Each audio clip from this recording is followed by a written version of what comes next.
अंदाज नया, माध्यम नया, पॉलिटिक्स वाला। आओ राजनीति करें अब हमारे YouTube चैनल पर। दुर्भावना के साथ काम किया गया कि मैं चुनाव नहीं लड़ पाई, नहीं तो मैं दावे से कह सकती हूँ कि आज मैं विधानसभा में होती। और एक स्टेट एडमिनिस्ट्रेटिव सर्विस में होने के नाते मुझे लगता है कि जो आईएएस लॉबी होती है उसने जरूर डिस्क्रिमिनेट किया है। निशा बांगड़े ने बताया कैसे षड्यंत्र करके उनको एमएलए बनने से रोका गया। नमस्कार साथियों, मैं निशा बांगड़े मध्य प्रदेश में डिप्टी कलेक्टर रही हूँ और महिलाओं के अधिकारों को लेकर के और शिक्षा के प्रति जागरूकता को लेकर के जो है मैंने हमेशा काम करना चाहा है।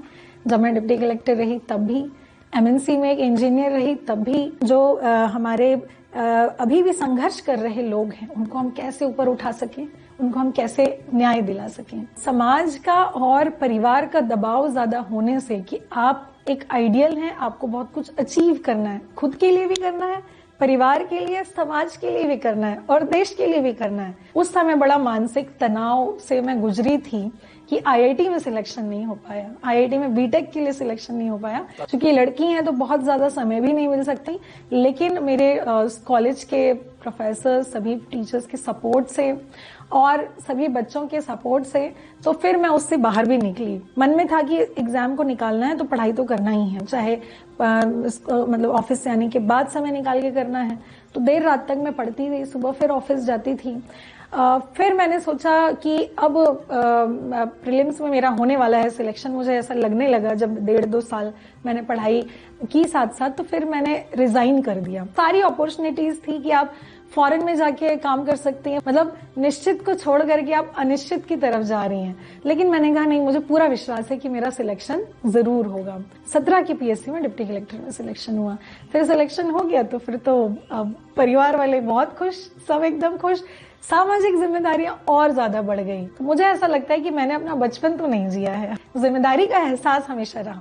देखिए, पढ़ाई करने के दौरान जब आप एक नौकरी को छोड़ के दूसरी नौकरी के लिए तैयारी कर रहे हैं, सामाजिक दबाव भी बहुत होता है, परिवार का दबाव भी बहुत होता है, परिवार भी बहुत अधिक समय तक साथ नहीं दे सकता।